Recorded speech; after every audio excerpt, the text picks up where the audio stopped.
Okay, we should get started, I guess. Welcome to day 3 of the Capitalist Power, Broadening the Vista. We're going to hear today from Sandy Brian Hager and Mladen. How do you say your last name? Ostojić. Ostojić. So first, Sandy's going to be joining us via YouTube, and his talk is entitled Corporate Taxation and the Power Theory of Value. Hello everyone, and greetings from London on this very warm and very sunny September day. I want to start by first apologizing for not being able to be there in person with you this year.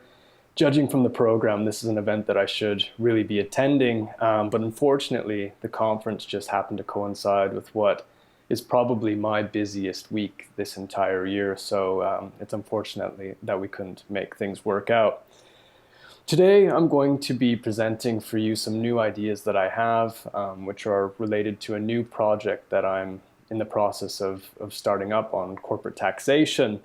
Now, unfortunately, I'm just getting started with this research project, and that means that I don't have a lot to show in terms of research findings.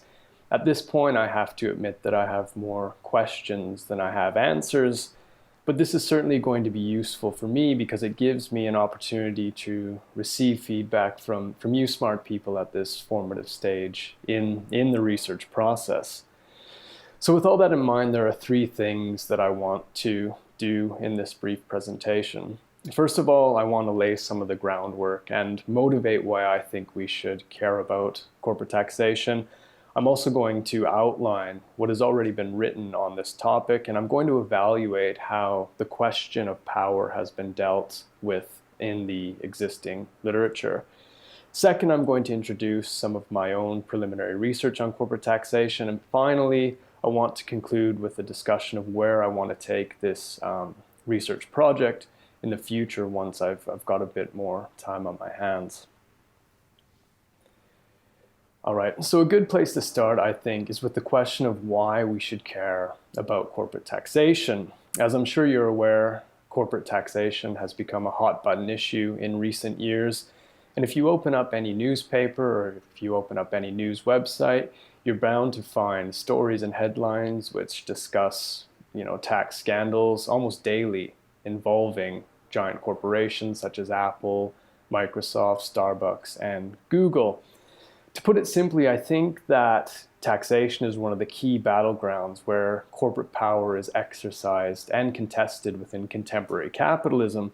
And so if we're interested in power, and in particular if we're interested in the idea of capital as power, then I would argue that we need to pay close attention to this vital area of public policy. Now, within the field of IP, there's been plenty written in recent years on the transformation of corporate tax regimes over the past 3 or 4 decades. There's also been plenty of debate about whether globalization is leading to a convergence of corporate tax policies around the world. And within these debates, the focus is on the statutory corporate tax rate. That's the official rate at which governments tax corporate income. And as you can see in figure 1 on page 1 of your handout, there have been some remarkable transformations in statutory corporate income tax rates over the past few decades. So this figure plots the average OECD statutory corporate income tax rate from 1981 up until 2010, and that's an average that's been weighted by GDP. What you'll see in the figure is that there's been a drastic decline in the official rate at which governments in the advanced capitalist countries tax corporations. So from around 50% in the early 1980s, the average statutory corporate tax rate fell to around 30% by 2010. Now, I would argue that this issue of changing tax regimes and changing statutory tax rates, this is an issue that's of vital importance, but what I think is lacking from the IP literature is any systematic study of the corporations themselves. And in particular, I think more work needs to be done to examine not only statutory corporate tax rates, but also the effective income tax rates paid by corporations. For those of you who maybe aren't so familiar with this subject, the effective tax rate is the actual amount of taxes that corporations pay as a percentage of their overall income. So that's quite different from the official statutory rate that's levied by governments. So what is missing from IPE, I think, is an analysis of the strategies that the world's most powerful corporations employ to try to reduce their tax burdens. And I think that this is a serious oversight, because some researchers have suggested that dominant corporations play an active role in trying to undermine the state's capacities to tax them. To be sure, there is, a general recognition that the power of corporations helps to explain changes in the political economy of corporate taxation over the past few decades. But I think that unless we make more of an effort to theorize and empirically map this power and these effective tax rates, then our understanding of the changes in the political economy of corporate taxation will be severely limited. Now, there are always exceptions to every rule, and there is, in fact, a small body of literature that does indeed deal directly with corporate power and with effective corporate tax rates. The most obvious example of this work comes from my fellow presenter on this panel, Mladen Ostojić, who's done exceptional research on differential taxation within the US banking sector. And in many ways, my work can be seen as an extension and deepening of work that Mladen has already done. There's also been some important work on corporate taxation within what I would refer to as the conventional literature within political science, sociology, and accounting. And this literature has made efforts to empirically map effective corporate tax rates and to try to theorize the empirical patterns that the researcher gathers in terms of power. The diagram figure 2 on page 2 of your handout illustrates the commonalities that can be found within the conventional literature on corporate taxation. So as you can see, empirically, it's common for researchers to analyze the relationship between corporate power and effective corporate tax rates.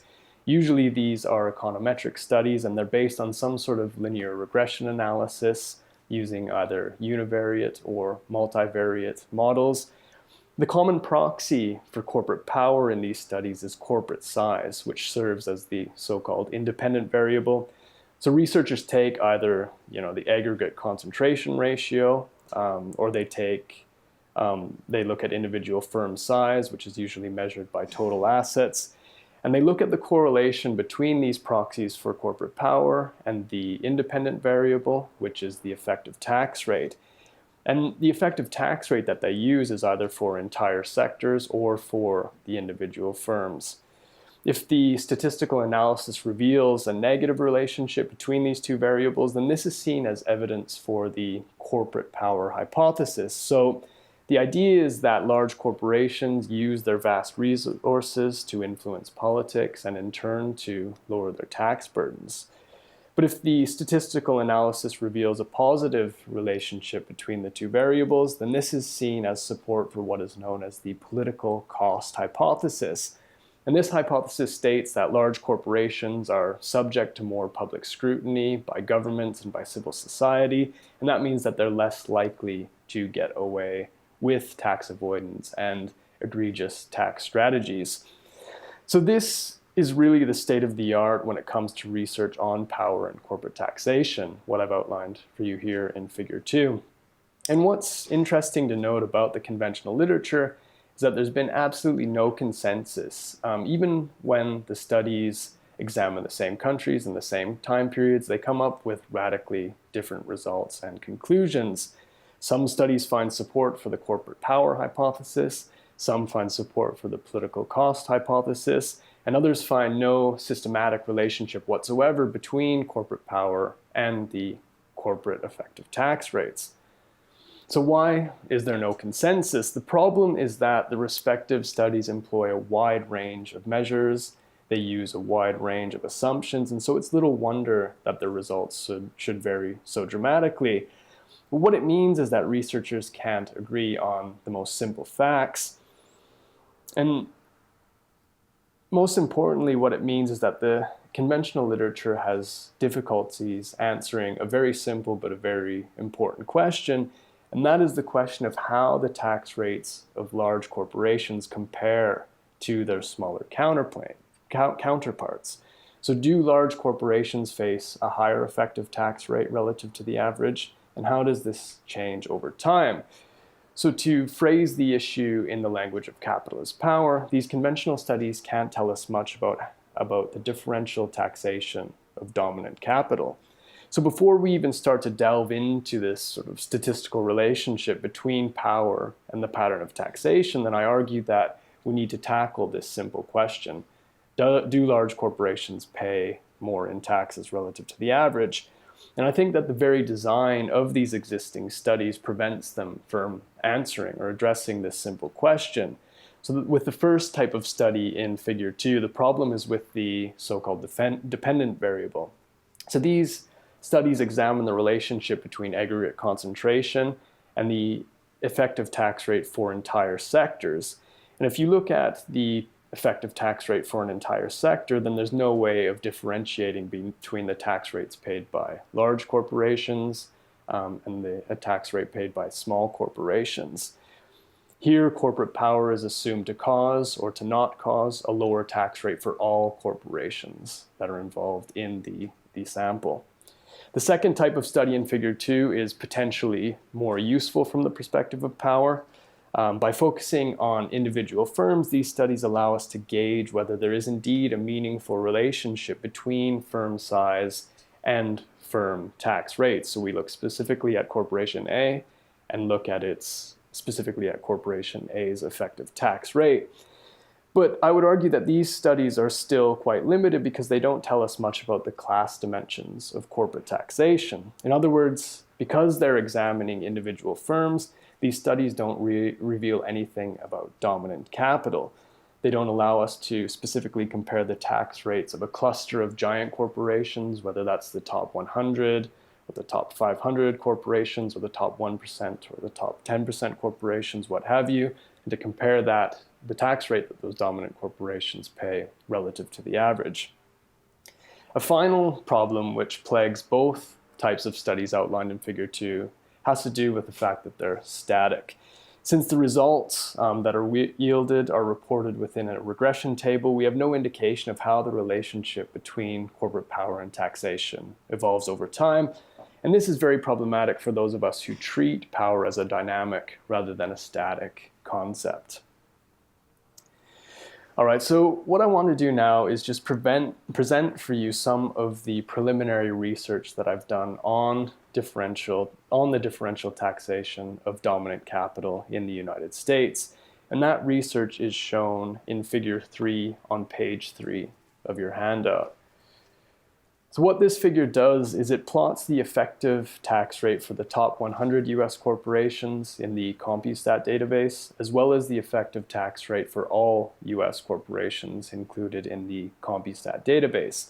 The measurement for the effective tax rate is an aggregate measure.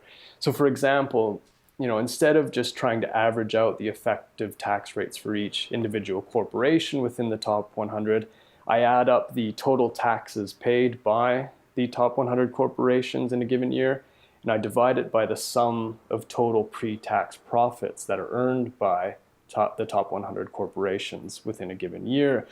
And the main reason for doing that is that it solves problems, for example, when an individual company might have a negative pre-tax income, but pays a significant amount of taxes. In that scenario, the results would appear erroneously as a negative effective tax rate. All right, so I think the first thing that stands out in figure 3 is the massive decline that we see in the effective tax rates for the top 100 corporations and for all corporations. Essentially, the effective tax rate for both has been cut in half over the past half century. Now, on the surface of things, the data in this figure might seem a bit unremarkable from the perspective of power. If you just take a casual glance at the figure, you can see that both series follow the same general pattern. There aren't any massive gaps suggesting that the top 100 has, successfully lowered its effective tax rate relative to the average. But I think that the results become much more significant when we look at them in the context of the small table that appears in the bottom part of in the bottom part below figure 3. So what I've done in that table is I've split the data into 2 time periods. So the first time period covers all of the available years from 1950 up until 2014. And the second period covers a much shorter period from 1990 to 2014. So for each time period, I've counted the number of years in which the effective tax rate for the top 100 corporations has either met the average or beat the average or exceeded the average. For half of the years, okay, so over the whole time period, we see that it's been most common for the tax rate of the top 100 corporations to meet the average. So for half of the years, the tax rate of the top 100 met the average. For a quarter of the years, it beat the average, and for a quarter of the years, it exceeded the average. But for the most recent period, from 1990 to 2014, the situation looks very different.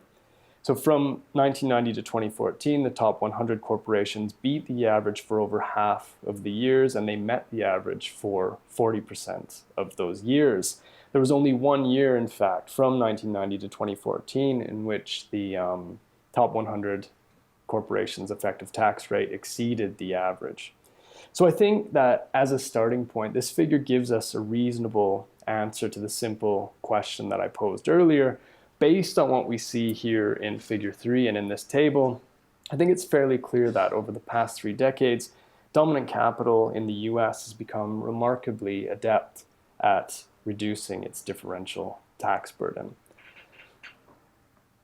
Now, I realize that what I've presented for you right now doesn't even begin to scratch the surface of the political economy of corporate taxation, but I hope that what I've done so far does serve as an effective starting point for further exploring the relationship between corporate power and corporate taxation.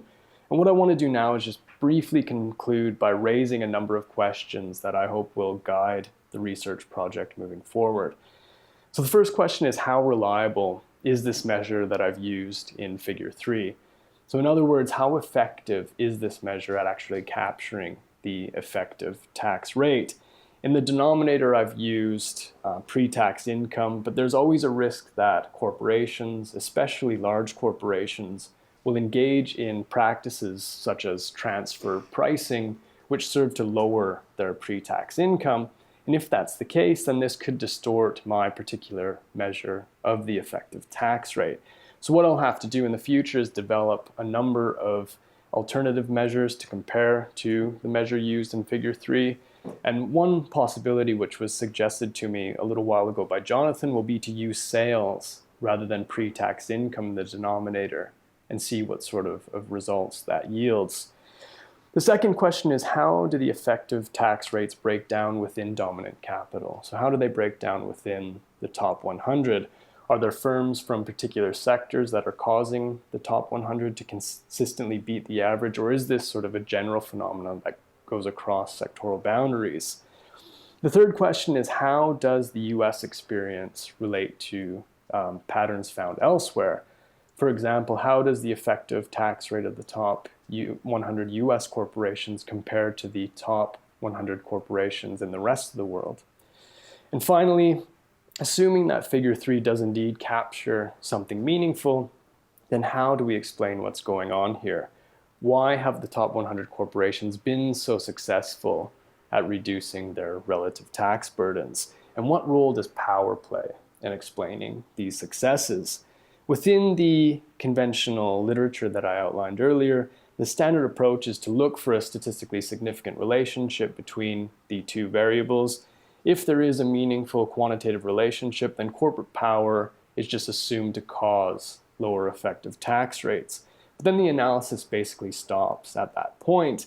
And I think that what we need to do is not stop there, but to dig deeper and to develop a more sophisticated theory of causality. So I think there's a particular need to try to pin down the precise mechanisms, both quantitative and qualitative, through which these large corporations wield power to lower their effective tax rates. So I think that I will end things there, and hopefully we can all have a good discussion about this over Skype in a few days. Thank you very much.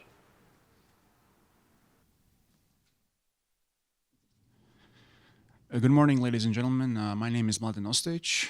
I wrote this paper while studying towards a Master of Arts in Political Science here at York University, and it served as my major research paper under the supervision of my professor, Jonathan Nitzan.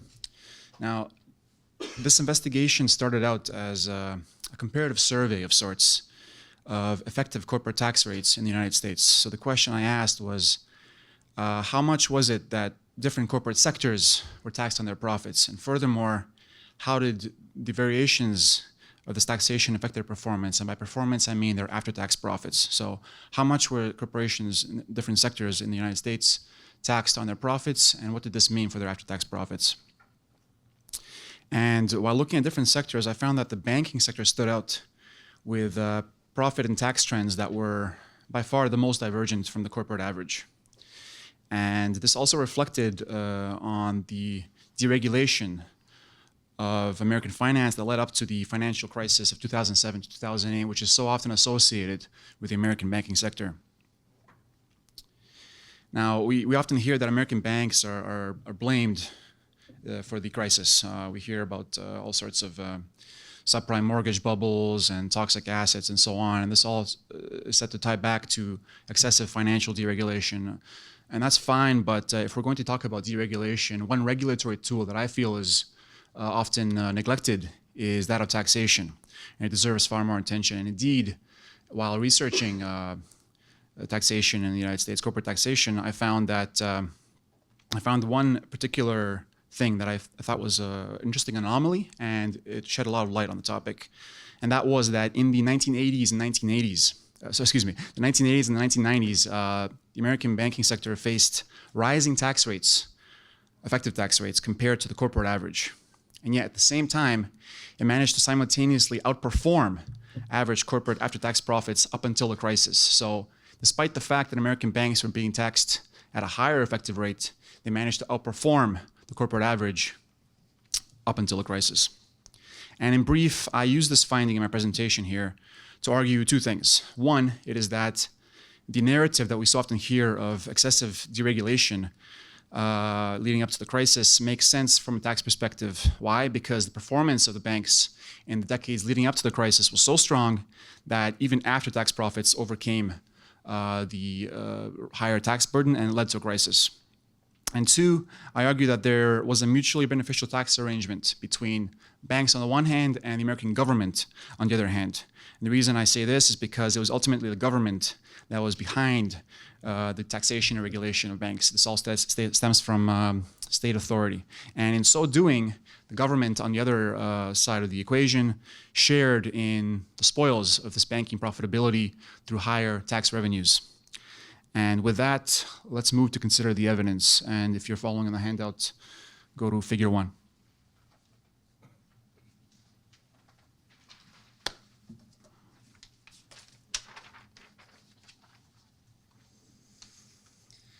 So let's begin by considering the aggregate corporate American universe. And this was already discussed in the previous presentation by my colleague Sandy Bryan Hager. So it should be no surprise, and I'm pleased to see that our results do not contradict one another. Figure 1 here presents domestic corporate profits before and after tax as a share of GDP, as a proxy of the scale of corporate success. And these are the solid lines on the top of the graph, and they are recorded on the right axis. Alongside this is the effective corporate tax rate. This is, again, what Sandy spoke about earlier. This is the broken line on the bottom on the left axis. And when we look at the data run from 1929 to 2011. And when we look at this, we can identify two long-term trends that are relevant to our examination of recent banking history. One, we see a long decline. Like if we look at World War II or 1940s, we have very high both corporate profits in both measures, after and before tax, as well as effective corporate tax rates. And from the 1940s up until the 1980s, we see a decline in both of these series, all three actually. And then in the 1980s, we see a reversal. Now, effective tax rates, with a little bit of interruption, continue to go down, and they reach even lower levels. But on the back of this profits do not continue to fall, but rather they begin to rise. We see an expansion of corporate profitability with respect to GDP since the 1980s. Now, why is this relevant to banking? Well, if we look at the banking sector in particular, which we will in a minute, this reversal of corporate fortune was even more pronounced insofar as banks recorded even faster profit growth. But the difference is that banks did not experience further reductions in effective corporate tax rates, but rather they experienced rising effective tax rates relative to the corporate average. So they went against the grain of effective taxation. So let's move to consider the banking sector in particular. Please move to figure 2.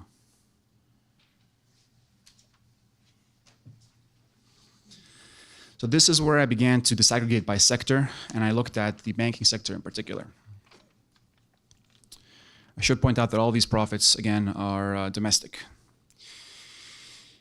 Figure 2 compares the effective corporate tax rates that we saw earlier. This is the thin line at the top, with effective banking tax rates. So these are tax rates that banks have had to pay out of their profits. This is the thick line, and both of these lines are on the right axis in percentage points.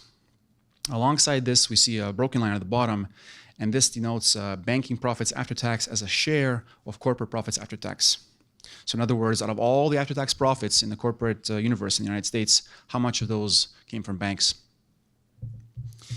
Now, taking together, the top 2 lines measure differential taxation of American banking insofar as we can see the difference between the effective tax rates facing corporations and the effective tax rates facing banks.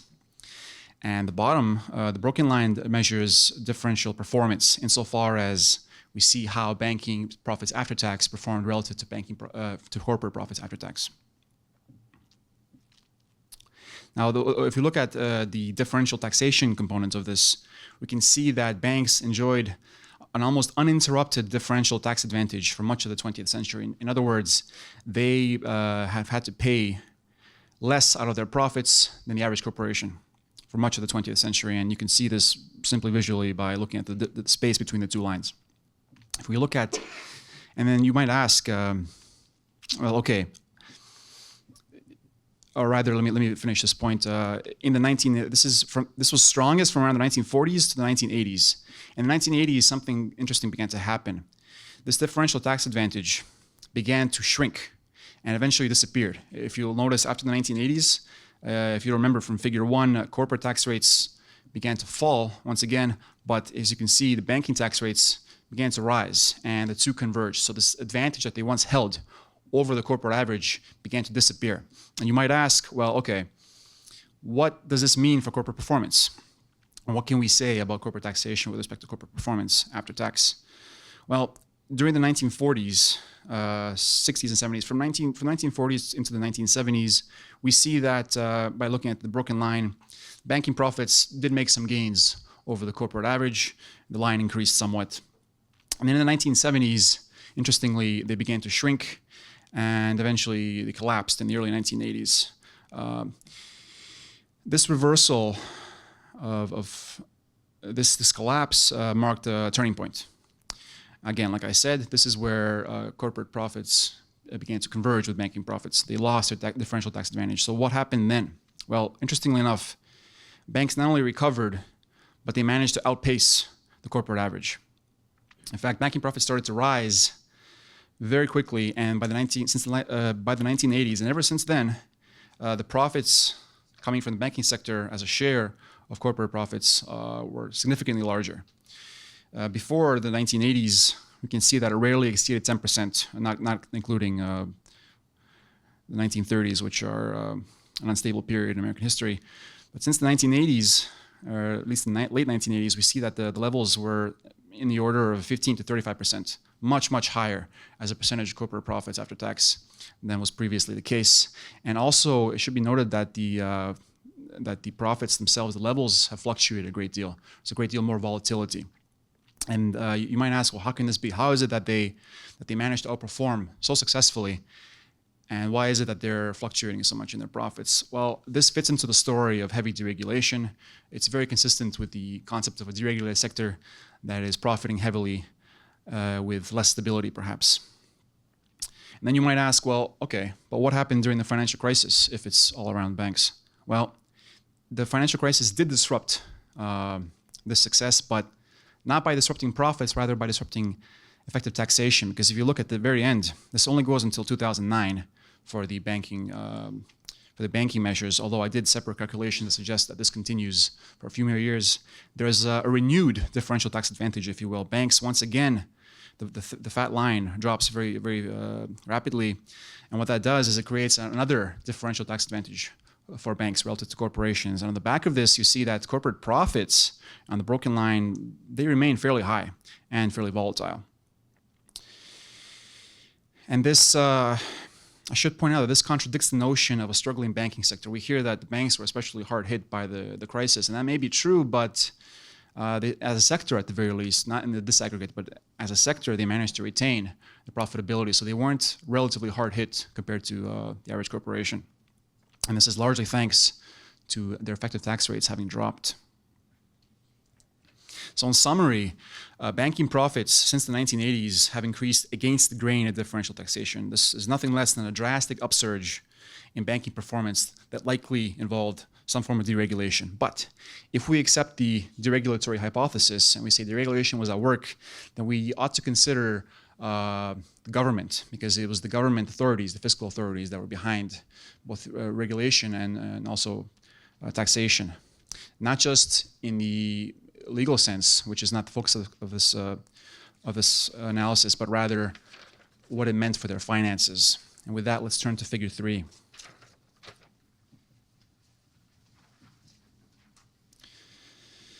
So far we've talked about the taxpayer, the banking sector, and the corporations, but what about the tax collector on the other side, the government, fiscal authorities?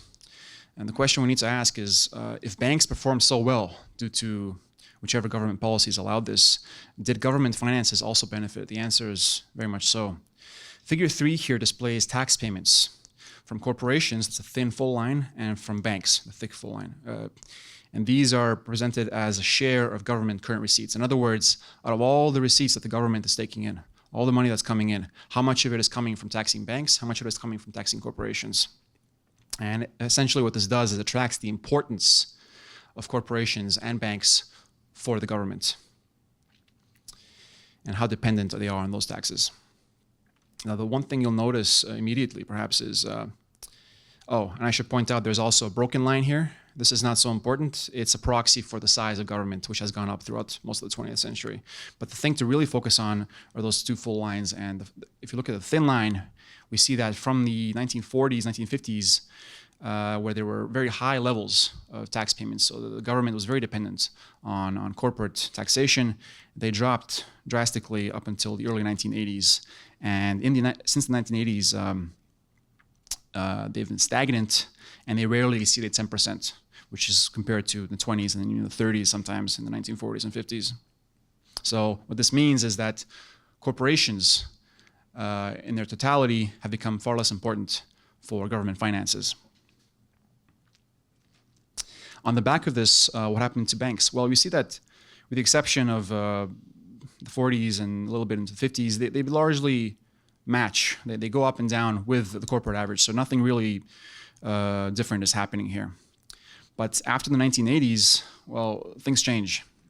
And if you remember from the previous graphs, not only did their profits go up, but their tax rates went up. So mathematically, of course, this means that the banking tax payments as a share of government receipts have gone up compared to what the corporations have contributed.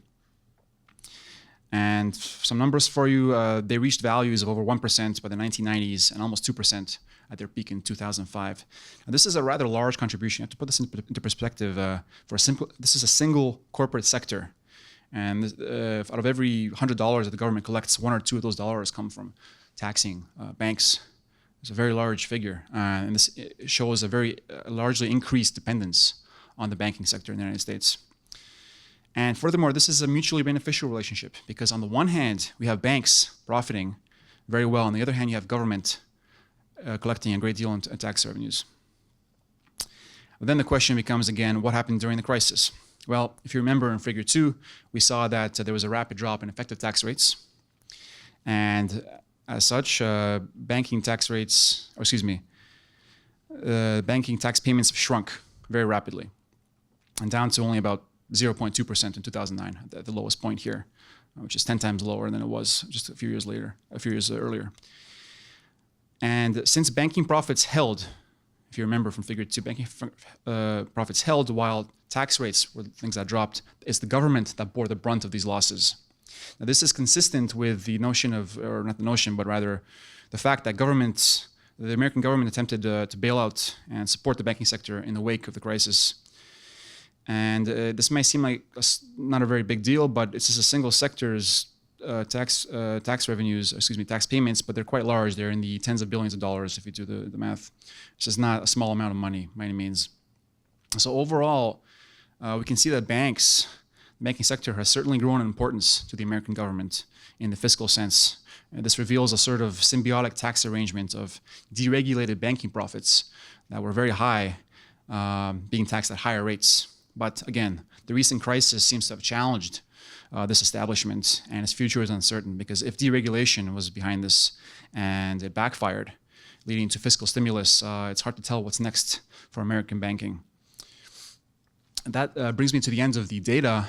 I want to conclude and say that corporate taxation seems to have enabled a convergence of interests between banking and the government in the United States. And this arrangement likely hinged on heavy deregulation that worked for both parties.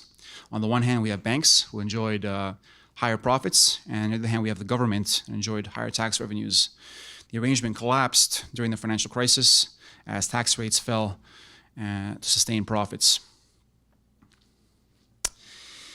Now, although this presentation, I think, reveals a great deal about this topic, the rise and fall of a deregulatory tax arrangement may well have been affirmed, little else is clear, because this is a largely quantitative investigation and remains largely speculative and raises as many questions as has answered. A more complete analysis might involve some of the things that Sandy spoke of earlier, and in this case, especially a legal and theoretical explanation of the findings. I didn't discuss any sort of legislation. I didn't discuss any real theory. I didn't go into other countries. I didn't go into individual corporations. There's much more to be done. I may not do this research, but this investigation can serve as an empirical starting point for other such investigations. I hope that you found this presentation interesting, and I thank you for your time.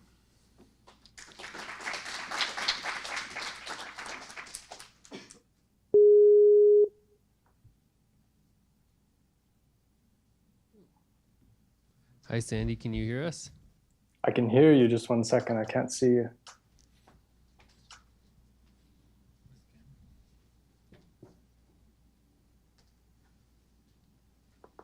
There. Now I can see you and hear you. Hello. Hi, Sandy. This is Blair. I'm moderating this session, but I do have a question for you and actually for Mladen.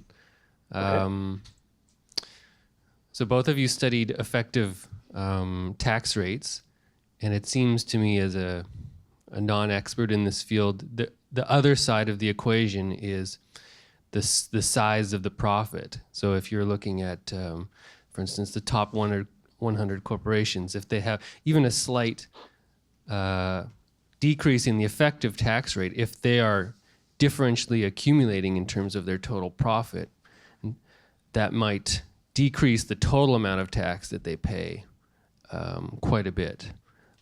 I don't know. This is just something that came to mind while I was listening to both of your presentations. I don't know about you, Sandy, but I'm not sure I understood the question.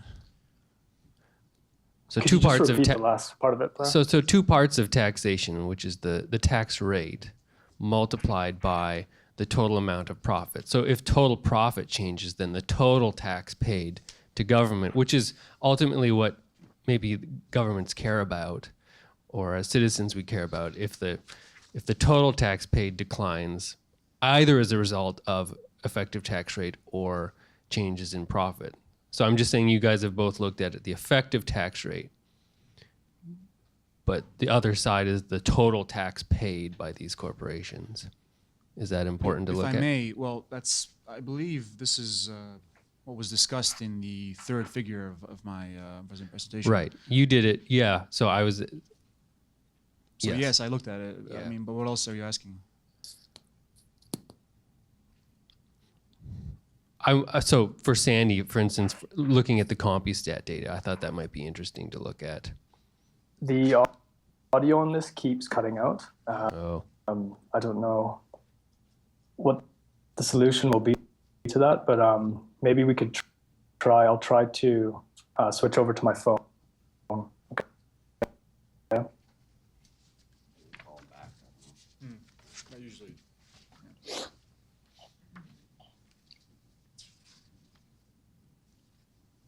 Switch over to his phone. That's what he said. I don't know what that means. Tell him maybe we'll try calling him back. No, I think we're going to try calling you back. Okay.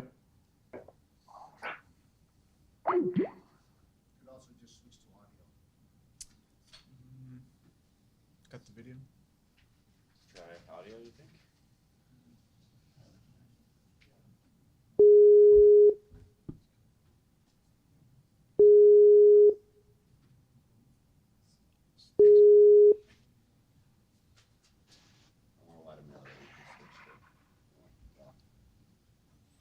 Hi, Sandy.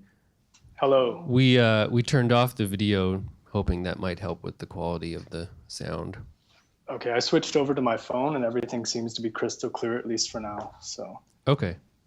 yeah, if I could just get you to repeat one more I'll time. repeat my That's question. okay. Which, Yeah. So, and my question was basically for you and Mladen. Mladen has already done this, but within the CompuStat data to look both at the effective tax rate, but also at the total tax paid by the top 100 CompuStat corporations. Okay. So you mean looking at taking the total top 100 corporations, taking their total taxes and dividing it by their total profits?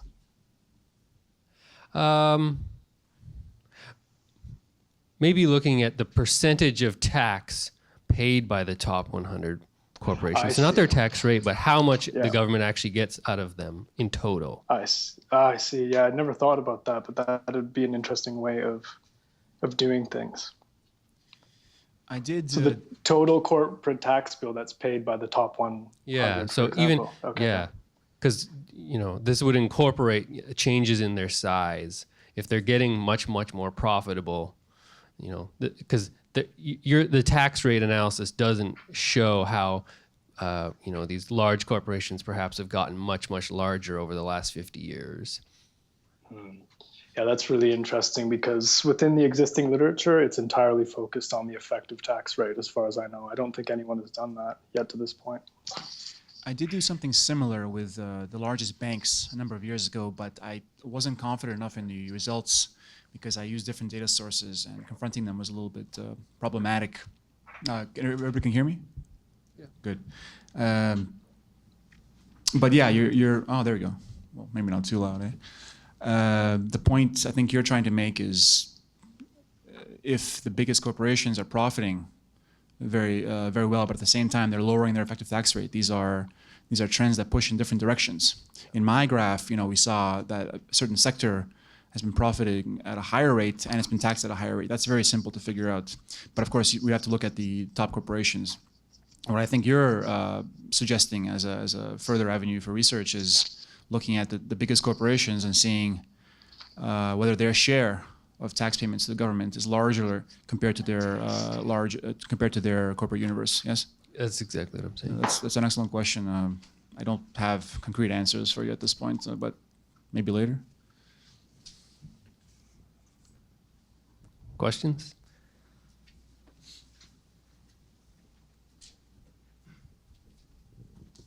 Hi, Sandy. It's Jonathan here. I have a question about your last figure 3. You write here that the dashed line is the effective tax rate for all corporations, but from what you said, and I think from the footnotes, you probably mean all corporations in the CompuStat universe. And Jonathan, yeah, sorry, go ahead. So that needs to be, I think, clarified, because I think that's what you're actually doing. Now, if you are doing that, there is a sort of a magnitude problem because the largest 100 firms are quite dominant in the Compustat universe in terms of the size. So the differences you're going to see between the average and the 100 are going to be fairly small, almost by definition. But if you were to compare the tax rates of the leading, say, 25, 50, 100, 200 firms in the Compustat database to all corporations that pay taxes in the US,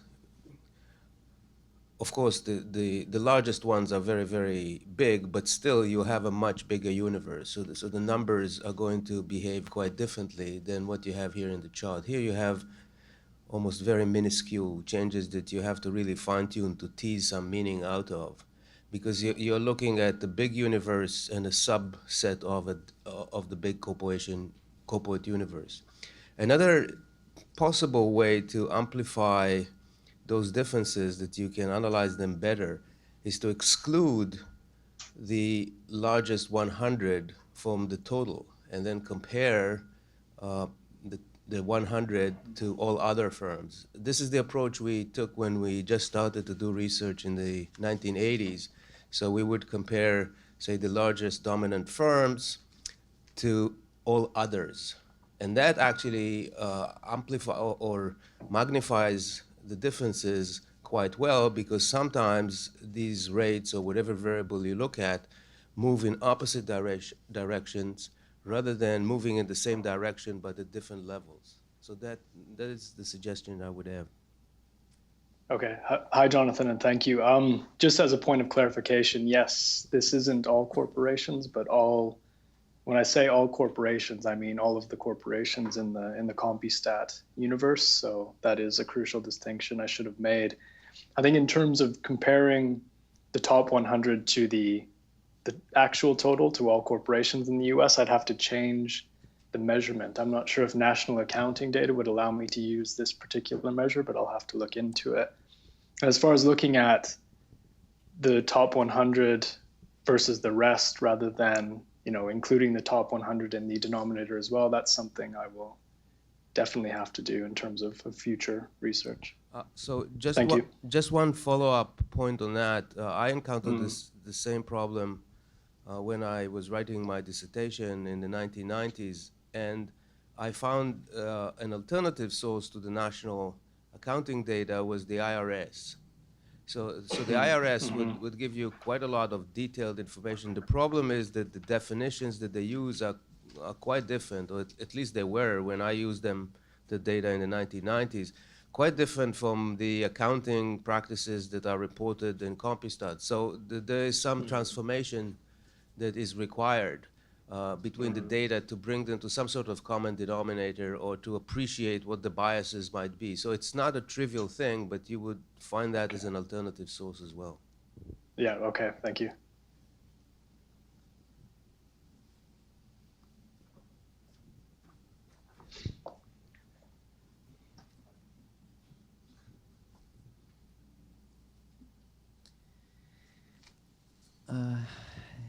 A comment for Mladen. I think we have come across some parallel investigating routes in both of our researches. So I was looking at government take, a sense of government taxation in the oil and gas industry in Israel.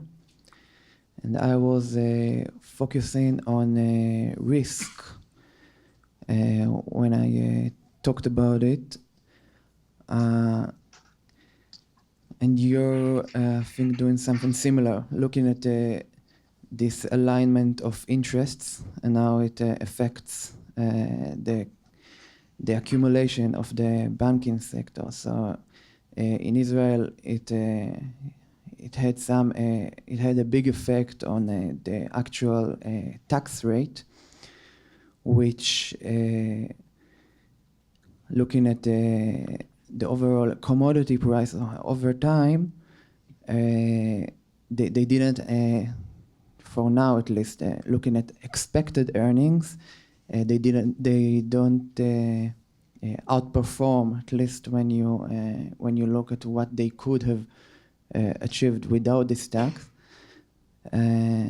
But if you look at the risk factor, if you can isolate it, you can find that maybe the alignment of interest there enhances total capitalization in a way that is maybe, at least in medium term, more important than the effect of earnings. So maybe a way to go here is to look at what you were looking and add to it as preliminary research price to earnings ratings, or actually earning to price, and try to get out a discount rate out of the capitalization of this banking sector, and isolate a normal rate of return out of it, and see like over the long run what happens to the risk premium of an industry that aligns its profits with tax revenues. So just a thought. Thank you for your comment. It's interesting you should bring up the oil and gas sector. I didn't look at Israel, certainly, but in the United States, I again, like I said, this was started out as a comparative survey of different corporate sectors and how they performed with respect to taxation. Although banks stood out as the number one sector to research, oil and gas also showed up along with mining in the United States, and it had a differential tax advantage of its own. It wasn't nearly as large and didn't last nearly as long, but out of all the sectors I looked at dozens, at least the ones that were available. My data came from the Bureau of Economic Analysis in the United States, their national economic accounts. And from a national accounting perspective, the sectors that they had in their North American industry classification system, out of all the ones I looked at, banks were not alone in having a significant differential tax advantage.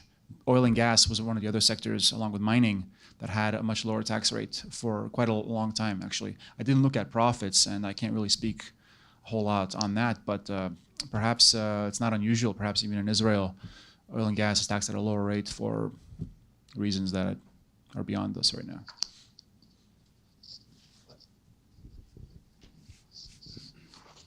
I'll just clarify that I'm talking about the other way around, actually, that the tax rate has been hiked up. Okay? Interesting. So what time around? Around 6, 7 last years. So a change of policy that that may be related to like the share of income that comes from banks in the United States. So in that sense, there is an alignment, financial alignment, when you look at the government revenues and total capitalization of those oil and gas companies in Israel. So when you look at it from that perspective, and you take into account that risk is also a factor of capitalization, and not only earnings, you might find some quantitative analysis that can help you explore the public policy behind it and what's going on there. I can't comment much on risk and capitalization with my data, but if this is in recent years that it happened in Israel, they hiked the tax rates. Differential tax advantage in the United States enjoyed by the oil and gas, I don't remember exactly, but it was some number of decades ago, and it has since disappeared, according to my data. So perhaps there is, just like there was a reversal in American banking taxation, perhaps there was a comparable reversal in the oil and gas sector, and being that oil and gas involves a lot of multinational corporations, perhaps the same can be found in Israel. I don't know. Thank you for bringing that up, though. Thanks. This is for Mladen. Sandy, it's Randy Germain here. I missed your paper, but I'll look forward to seeing you in about a month or so. Hi, Randy. We'll see you soon. Yeah, just a comment and really kind of a question, if I've understood this correctly. The comment, first of all, is on the government current receipts as a share of GDP.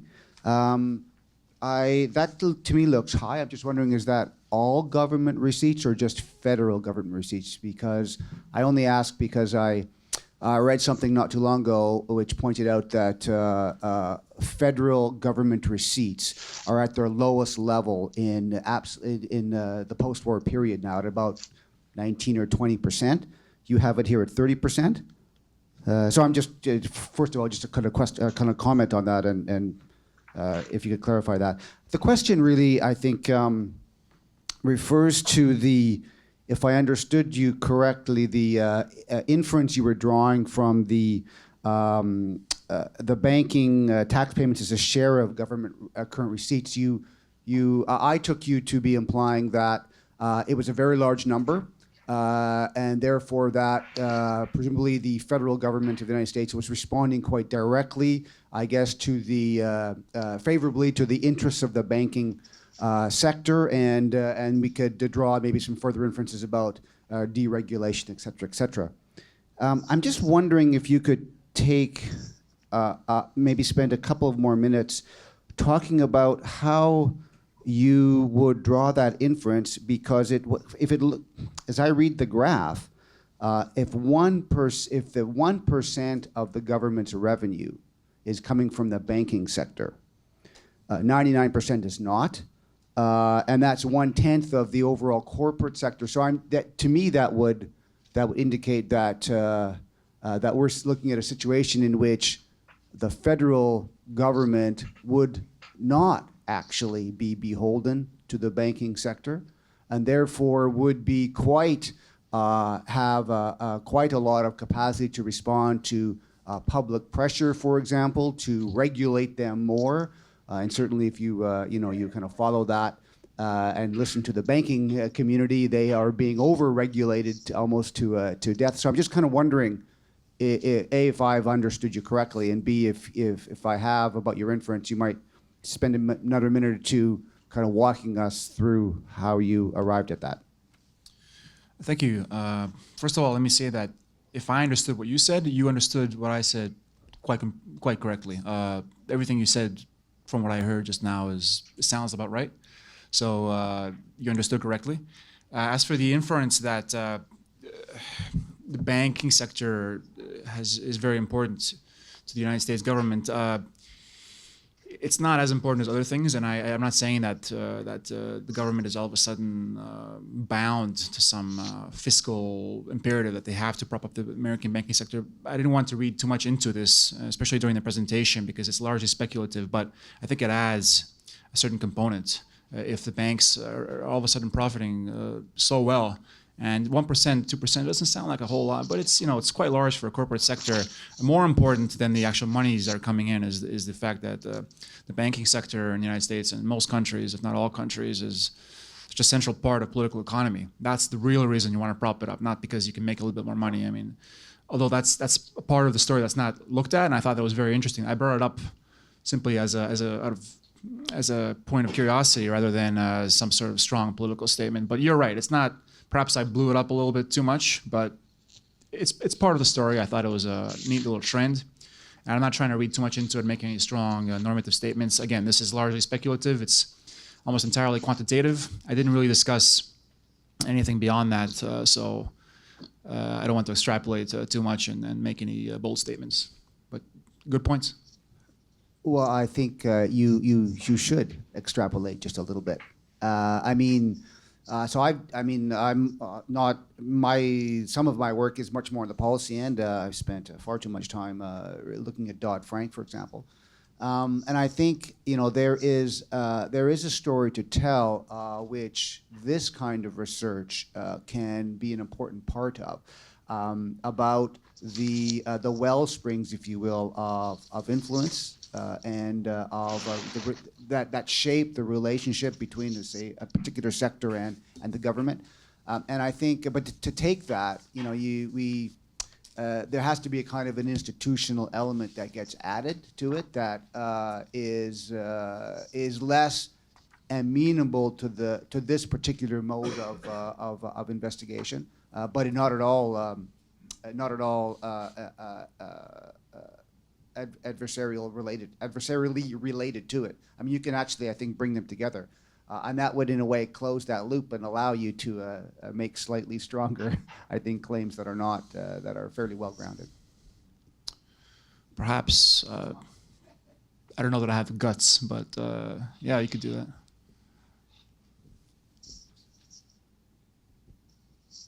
I want to make a point that follows up on Randy's intervention on the relative size of banking in the overall tax collection of the government.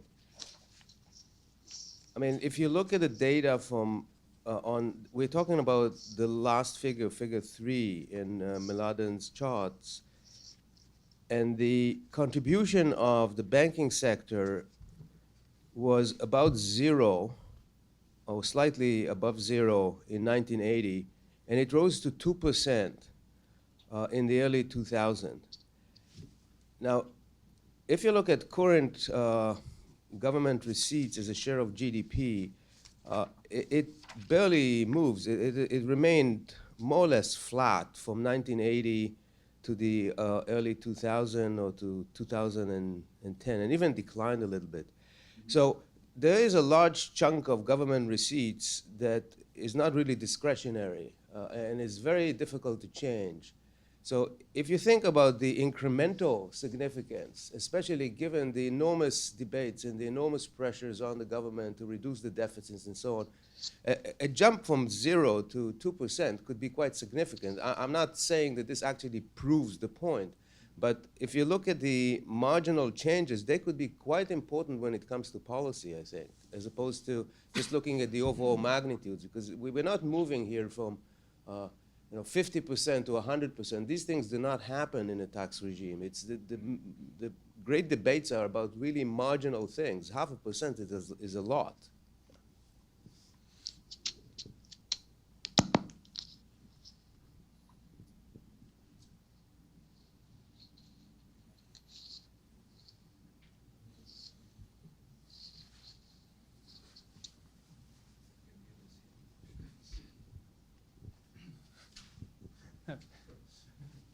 Hello, Sandy. James. Oh, yeah. Okay, so first-time caller, long-time listener. So I have a question about figure 3, and this is just something that I'm just sort of eyeballing when I'm looking at it. And I'm wondering if in your research there's any sort of evidence. And granted, like a few other people that have maybe asked some questions, I know very little about tax policy and how it's sort of made. But when you're looking at the effective tax rate, I wonder if there's any relevance in sort of the volatility of the effective tax rate. So if the policy itself might be dealing with maybe marginal percents and it might not be able to swing as much, it seems that in the 90s to 2015 that the rate of change of the top 100 corporations' effective tax rate, and this is just eyeballing, seems to be more volatile than the previous years. I don't know, like I don't know if you already have an answer or a hunch of not why, but why that would be important. But it seems that if every single year a corporation is trying to ideally possibly pay as little tax as they can, some of these swings might be, I'm not sure why they happen, but I'm wondering if you have any comments or curiosities about what I'm just kind of eyeballing. Mm-hmm. I hadn't thought of it, but now just looking at it, I see exactly what you've identified, and I think it's an excellent point. Volatility is obviously very important, and one thing that I'm going to have to calculate is the rate of change, not only for the top 100, but also for the total CompuStat universe as well, because it looks to me, just from eyeballing it, that volatility is also increased for the total universe as well. So if I even expressed it as a ratio, looking at the rate of change for the top 100 versus the average, it could point to something very, very interesting, and help to play into the story of looking at the relationship between effective tax rates and risk as well. So definitely something I'll spend the weekend trying to calculate.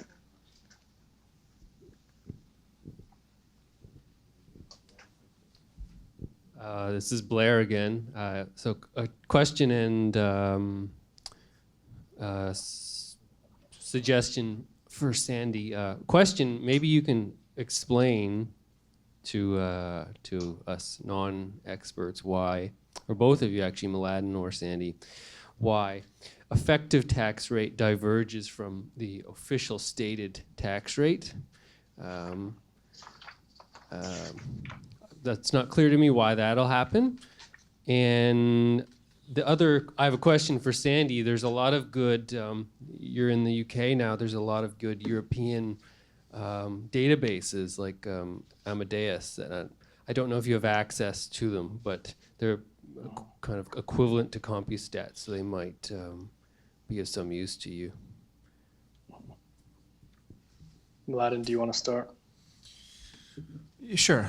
With respect to why statutory and effective tax rates differ, I'm not really an expert on that, but first of all, one thing that you might have to point out, I don't know what exactly, I don't know which statutory tax rate Sandy was looking at, but there are more than one typically for corporate taxation. It's typically, it's a graded system, so depending on how much profit a corporation makes, depending on what bracket it's in, it might be a different rate. So maybe he was looking at the top rate rather than the whole thing, and you have to remember there are a lot of small corporations. Also, if a corporation makes a loss rather than a profit, and the profits still get recorded, this can also throw out the results. And there's a lot of little mathematical quirks like that. There's also it also depends on which jurisdiction a corporation is operating in. My data rely on domestic industries, so that's perhaps not an issue for me. I don't know about Sandy's, and there are a couple of other reasons that I don't have at the top of my head right now, but there are many reasons for which statutory and effective tax rates might differ, and they're rarely the same. They can be similar, but there's always a little bit something throwing it off.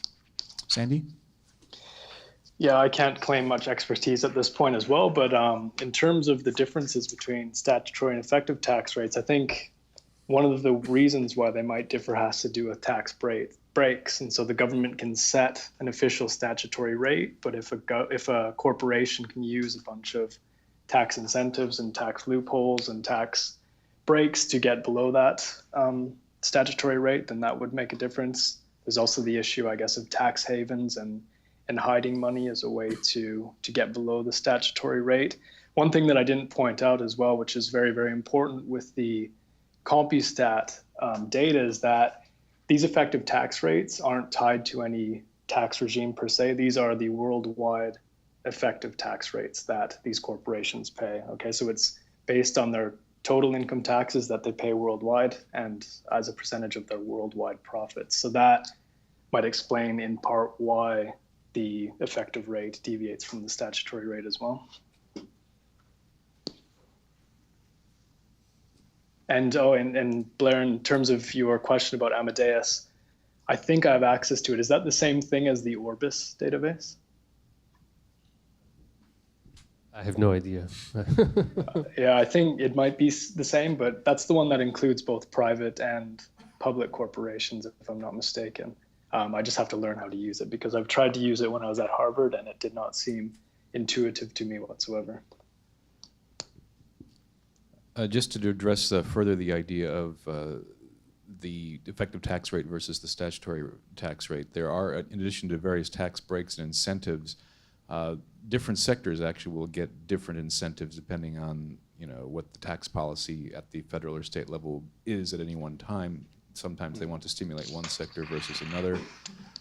There are also various kinds of tax holidays that happen when you repatriate profits. There are hundreds of accounting tricks. There's just a general tax avoidance strategy that involves, and as we saw, certainly for smaller corporations, tax havens in various jurisdictions as well. But apart from that, just to address the suggestion that you look at the effective tax rate versus corporate profits, I think you'll need to differentiate among the various types of taxes that corporations pay as well. There's not just the effective tax rate that corporations pay for income tax or for corporate income, but also property taxation, other types of taxation as well that corporations are subject to, just like individuals are subject to them as well. So that if you do decide to do that comparison, there probably needs to be a little more granularity there among the various types of taxes as well. And that will vary by jurisdiction as well. State taxation is generally going to be what's relevant in property taxation. But federal taxation will apply for profits and for certain other aspects of corporate income. But you will need to be a lot more granular about that. And then also with respect to trying to figure out how effective tax rates change, one of the dimensions that you mentioned that you haven't examined that I think also will be very important is to try and chart those against the various types of policy changes that have happened in tax law and in just general tax policy. That tends not to be obviously a quantitative measure, but more a qualitative measure. So that could be a difficult thing to add to it, but I think it would be an important thing to track, because although we can look at this from a quantitative perspective, there's no real way to tie it to why it's happening unless you look at the tax policies that are involved. And if you're looking at this as a measurement of corporate power, then in that case you really do have to look at what the policies are involved, because at that point a corporation will not try to influence the tax rate unless there's a particular policy that they can shift. So I think that needs to be added to that. But again, that would be a much more dense kind of analysis that is not strictly quantitative, but rather more qualitative. Who am I speaking to? I'm sorry, this is Sean Brennan, and I'm a lawyer, but not a tax lawyer. Okay, thanks, Sean.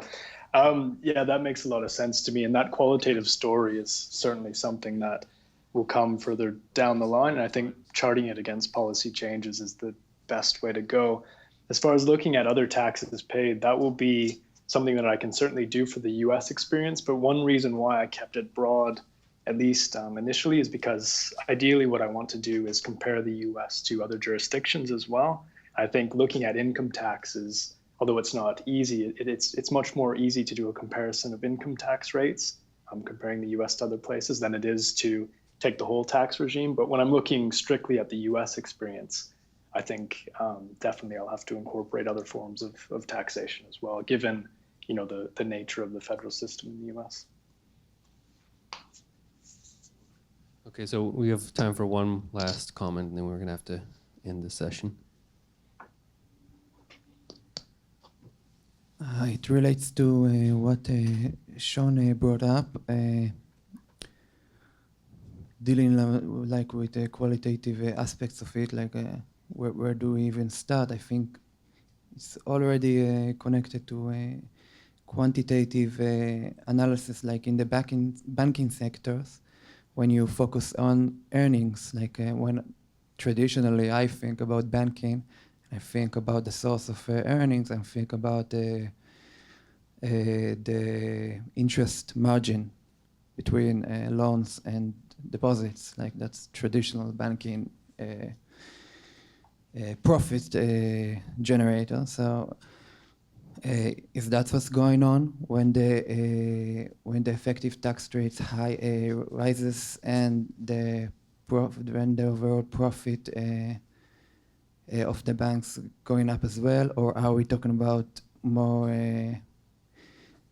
a different set of profit extraction of investment bank kind of thing? And that has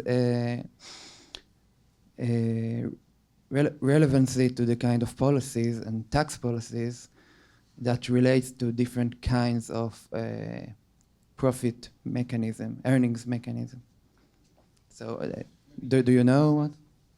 Well, if you're asking me how banks profit other than what you described, there are other ways. And one of the things that you need to consider, maybe I'm not addressing the point directly, but one thing that you need to keep in mind is that the concept of banking, I mean, I took banking as a category from the Bureau of Economic Accounts, and they actually they have a very specific way of doing it. And I had some email correspondence with an employee, and I was told that this changes over time, and it's not always so clear. That you described the depository bank, where they take people's money and then they charge an interest on it, for example, and the spread. This is how they make money. But you have to remember, there's also investment banking, which became much more important after the repeal of the Glass-Steagall Act in 1999, And there are a lot of regulatory changes. So banking changes over time.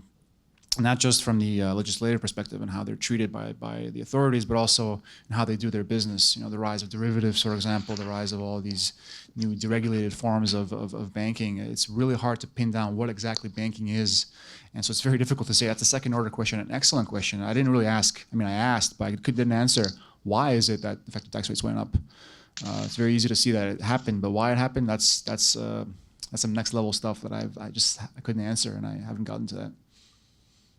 All right. So let's thank Mladen and Sandy.